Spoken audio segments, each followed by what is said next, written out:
They slapped those handcuffs on me like I was some kind of criminal. Rain pounding down, soaking me through, and all I could think was, is this really happening?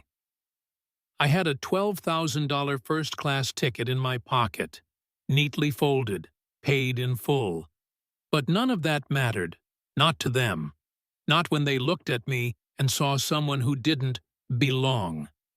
Just hours earlier, I was racing through Atlantic Terminal, trying to make a flight to San Francisco.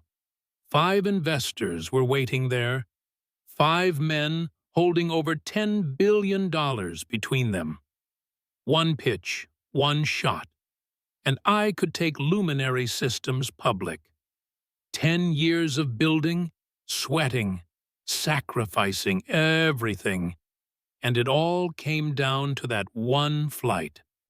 But when I got to the gate, that agent, Susan, looked me up and down like I was lost. "Can I help you?" she asked, like she didn't believe I belonged at that gate. "Yes," I said. "I'm Maya Daniels, first class to San Francisco." Her eyes narrowed just a little. "Do you have ID? Confirmation? Business affiliation?" I showed her everything. License, ticket confirmation, company booking. But she kept digging, said she needed to verify my corporate affiliation. I asked her, "Have you asked anyone else today to prove they belong in first class?" She didn't answer, just said it was procedure. Thing is, I've flown 100 times before. I know procedure.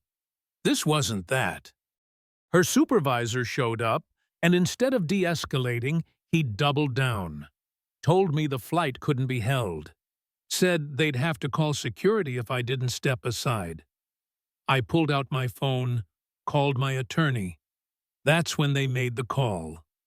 Moments later, I was surrounded. Security demanded I hang up. I said I had a right to legal counsel. Next thing I know, I'm in cuffs. In front of everyone. In front of cameras. You ever been publicly humiliated for just existing? Because that's what it felt like. They held me for 2 hours. I missed the meeting. Lost the deal. And yeah, it hurt. Not just the career setback. Not just the humiliation. What cut deepest was realizing that after all I'd done, Stanford degrees, tech company worth billions, speaking at international summits, I still wasn't enough to look like a first-class passenger in the eyes of someone like her. But I wasn't going to let that be the end of the story. What they didn't know was that I've got lawyers, PR teams, community ties, and a 17-year-old daughter who's been watching how I fight back when life tries to shrink me. That night, standing outside the police station, I gave a short statement to the press. Calm, clear. At 2:45 this afternoon, I tried to board a flight I paid for. Instead, I was arrested. This isn't just about me, it's about how we're still being seen. That clip took off like wildfire. Boarding while black started trending. Politicians, celebrities, activists. The outrage spread fast. The airline's stock dropped 14% in less than 24 hours. The CEO, Walter Kingman, called me 3 times. I didn't answer the first 2, but the third time, I picked up. Told him if he wanted to talk, he could come see me at my mother's apartment. No boardroom, no handlers, just us. He showed up with his head of customer experience, Carla, a quiet woman. Black, maybe in her 60s. The look in her eyes told me she understood. She'd lived it, too. Walter apologized, promised donations, trainings, all the buzzwords. I let him finish. Then I asked, "And what happens to your employee, the one who had me arrested?" He said she was suspended, pending internal review. I told him, I'm not looking to destroy her, but she needs to be held accountable. And more than that, she needs to understand the damage she caused. Carla leaned in and asked, You're suggesting a meeting? That's exactly what I'm suggesting, I said. A restorative justice session, face to face. I didn't want to ruin her life, but I wasn't going to pretend like nothing happened either. We came to terms, a public apology, a $30 million settlement, every dollar going toward expanding access to STEM education in underserved schools. A permanent advisory board for racial equity with real decision-making power. Transparency across every reform. And yes, a private meeting with Susan Lively. A few weeks later, I sat across from her.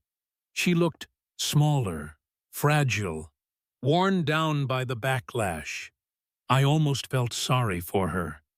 But then I remembered what it felt like to be in cuffs, in front of strangers. My daughter, seeing that video. She said she was sorry, said she was tired, that I didn't fit the profile, that she didn't mean harm. I told her, that's exactly the harm. You didn't even see me. You saw a threat where there was none. And because of that, I lost something I'll never get back. She cried. I didn't. I wasn't there to make her feel better. I was there to make sure she understood, and to make sure it didn't happen again, to me or to anyone else who looks like me. People still ask if I forgave her. I don't know. Maybe it's not about forgiveness. Maybe it's about memory. About not letting people forget what they did, even when they didn't mean to. There's a part of me that still aches when I walk through airports. I still feel eyes lingering a beat too long. Still feel the weight of suspicion that doesn't have to be said out loud. But I also feel something else now. A kind of power, not in money or press coverage, but in knowing I didn't stay silent. I showed up. I fought back. I made them listen. And maybe, just maybe, someone watching learned what injustice really looks like. Not in the headline, but in the look on a gate agent's face when she decides you don't belong. So what do you think? Was I right to push this far? Or should I have taken the apology and walked away? Let me know in the comments, especially if something like this has ever happened to you or someone you know. I want to hear your story, because silence has never changed anything. But our voices, they just might.